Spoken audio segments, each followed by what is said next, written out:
తెలంగాణ ప్రజానికానికి నా శతకోటి వందనాలు. వృద్ధులు, వికలాంగులు, వీడోసు, వితంతువులకు కాంగ్రెస్ గవర్నమెంట్ అదిరిపోయే శుభవార్తను తీసుకొని రావడం జరిగింది. ఈ వీడియో చూస్తున్న ప్రతి ఒక్క తెలంగాణ ప్రజలు వీడియోని లైక్ చేయండి, షేర్ చేయండి, కామెంట్ చేయండి. మీరు లైక్ చేయడం వల్ల ఈ ఇంపార్టెంట్ వీడియో రాష్ట్రంలో ఉన్న ప్రతి ఒక్క ప్రజలకు చేరడం జరుగుతుంది. అదేవిధంగా మీరు సబ్స్క్రైబ్ చేసుకోండి. మీరు సబ్స్క్రైబ్ చేసుకోవడం వల్ల నోటిఫికేషన్ రూపంలో మన ఛానల్లో పెట్టే ప్రతి ఇంపార్టెంట్ అప్డేట్ అనేది మీకు చేరవడం అనేది జరుగుతుంది. సో మీ అందరి కోసం నేను ఇన్ఫర్మేషన్ తీసుకొని వస్తున్నా కాబట్టి ప్రతి ఒక్కరు లైక్ చేయండి, సబ్స్క్రైబ్ చేయండి, నన్ను సపోర్ట్ చేయండి. నన్ను సపోర్ట్ చేస్తే మీ ముందుకు ఇంకా మంచి మంచి మంచి మంచి వీడియోస్ తీసుకొని వస్తా. ఈరోజు వీడియోలోకి వెళ్తే తెలంగాణ కాంగ్రెస్ గవర్నమెంట్ అదిరిపోయే శుభవార్తను చెప్పిందండి. ఆసరా పింఛన్ల పైన అదిరిపోయే శుభవార్త చెప్పింది. ఆల్రెడీ ఆసరా పింఛన్లు పడుతున్నాయంట. ఏడా పడుతున్నాయి, ఎట్లా పడుతున్నాయి అనేది కూడా మనము క్లియర్ గా ఈ వీడియోలో మనం డిస్కస్ చేసుకుందాం. కానీ వీడియో చూస్తున్న ప్రతి ఒక్కరు లైక్ చేయండి. కానీ కాంగ్రెస్ గవర్నమెంట్ మాత్రం రైతుల పట్ల, వృద్ధుల పట్ల, వికలాంగుల పట్ల వివక్షతను చూపిస్తుందని చెప్పుకోవచ్చండి. ఎందుకంటే బీఆర్ఎస్ గవర్నమెంట్ లో, భారతీయ రాష్ట్రీయ సమితి గవర్నమెంట్ లో ప్రతి నెల మొదటి వారంలో ఆసరా పింఛన్లు పడేవి. 2000 రూపాయలు, 4016 రూపాయలు పడేవి. కానీ కాంగ్రెస్ గవర్నమెంట్ డిసెంబర్ 7 నుంచి అధికారంలోకి వచ్చి నుంచి ప్రతి నెల పింఛన్లు 25కు రావడం జరుగుతుంది. డిసెంబర్ నెల పింఛను డిసెంబర్ 25కు, జనవరి నెల పింఛను జనవరి 25కు, మార్చి నెల పింఛన్ అయితే ఇంకా రాలేదు. మరి ఎన్నికల కోడ్ వచ్చింది, ఏప్రిల్ నెల కోడ్, ఇవి రెండు కూడా ఎన్నికల కోడ్ వచ్చింది. మరి పింఛన్లు పడతాయా పడాయనే సందిగ్ధతలో ఉన్న ప్రతి ఒక్క వృద్ధులకు, వికలాంగులకు, అదేవిధంగా అందరికీ వితంతువులకు కూడా కాంగ్రెస్ గవర్నమెంట్ అదిరిపోయే శుభవార్త తీసుకొని రావడం జరిగింది. అదేంటంటే మార్చి, ఏప్రిల్ పింఛన్లు కూడా పడుతవి. కానీ మనకు మామూలుగా పోస్ట్ ఆఫీస్ లో ఇస్తుండే కదా ఇన్ని రోజులు, ఇప్పుడు మాత్రం ఆ విధంగా ఇచ్చే అవకాశం లేదంట. దీనికి సంబంధించి ఒక న్యూస్ అయితే వైరల్ అవుతుంది.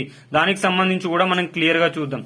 కానీ కాంగ్రెస్ గవర్నమెంట్ మాత్రం ప్రజలందరినీ మోసం చేసే యోచనలోనే ఉన్నది. రైతు బంధు అయితే ఇప్పటి వరకు జమ కాలేదు. ఈ రోజు జమ అవుతుందని మంత్రి పొంగులేటి శ్రీనివాసరావు గారు పేర్కొనడం జరిగింది. మరి నిన్న మన కామెంట్ రూపంలో నిర్మల్కు చెందిన వ్యక్తి మాకు 3.23 ఎకర్స్ ఉన్నాయి, మాకు నిన్ననే పడిందని చెప్పారు. ఇదొక శుభ సూచకమని చెప్పుకోవచ్చు. వీడియో చూస్తున్న ప్రతి ఒక్క రైతన్నలకు ఒక చిన్న విన్నపం ఏంటంటే, మీకు ఎన్ని ఎకరాల పొలం ఉంది, మీ పేరు, మీ డిస్టిక్, మీ విలేజ్ అన్ని కూడా కామెంట్ రూపంలో తెలియజేయండి. ఎందుకంటే రైతు బంధు పడితే పడిందని తెలియజేయండి, పడకపోతే పడలేదని తెలియజేయండి. ఈ విధంగా తెలియజేయడం వల్ల మన వీడియో చూస్తున్న ప్రతి ఒక్క రైతన్న కామెంట్ సెక్షన్ లో వెళ్ళి చెక్ చేసుకుంటాడు. ఓకే, ఫలానా డిస్టిక్ లో రైతు బంధు పడింది, ఫలానా డిస్టిక్ లో పడలేదని. సో మనము రైతులకు హెల్ప్ చేయకపోయినా పర్లేదు, కానీ ఇలాంటి చిన్న చిన్న సమాచారాలు మనం అందించవచ్చు. సో వీడియో చూస్తున్న ప్రతి ఒక్కరూ కామెంట్ రూపంలో టెక్స్ట్ చేయడానికి ప్రయత్నించండి.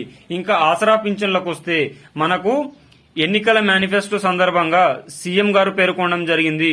వృద్ధులకు 4016 రూపాయలకు, వికలాంగులకు 6016 రూపాయలు పింఛన్ ఇస్తున్న డిసెంబర్ 7న ఎల్బీ నగర్ లో జరిగే ప్రమాణ స్వీకారంలో మొట్టమొదటి సిగ్నేచర్ పెరిగిన ఆసరా పింఛన్లపైన వృద్ధులకు, వికలాంగులకు, వితంతువులకు ఆశ చూపి కాంగ్రెస్ గవర్నమెంట్ ఓటు బ్యాంకుగా ప్రజల్ని మార్చుకొని గెలిచిన తర్వాత ప్రజా సంక్షేమాలపైన, ప్రజా సమస్యలపైన దృష్టి పెట్టకుండా వాళ్ళ దాంట్లో వాళ్ళని కొట్టుకొని వస్తున్నారు. ఇలాంటి కఠినమైన తరుణంలో ప్రజలందరూ, రైతులందరూ ఏకమై కాంగ్రెస్ గవర్నమెంట్ ని ఎదిరించాల్సిన పని అయితే రానే వచ్చింది. మిత్రులారా, మీకున్న ఆయుధం ఓటు హక్కు.